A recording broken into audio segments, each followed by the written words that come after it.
Pinatutupad na mahigit 8 bilyong pisong alokasyon para sa libreng matrikula para sa may 1 milyong estudyante ng mga state universities and colleges sa bansa. Ayon kay CHED Commissioner Prospero de Vera, 8 bilyon ang inilaan para sa mga undergrad student. Mahigit 300 milyong piso naman nakalaan para sa mga medical student na nag-aaral sa 8 SUC.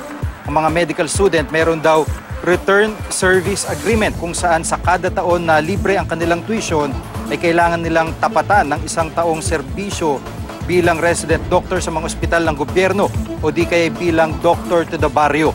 Nihintay pa raw ang lagda ng Pangulo para maisabatas ang Affordable Higher Education for All Act kung saan institutionalized na ang libreng tuition para sa mga estudyante sa SUC.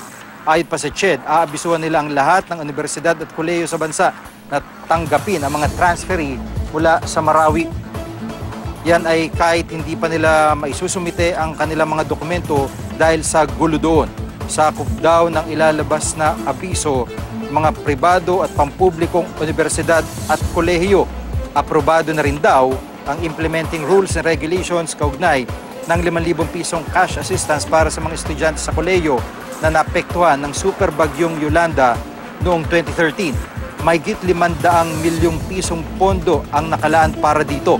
Kailangan na lang daw mag-apply ng estudyante sa kanilang pinapasukang paaralan para ito'y ma-avail.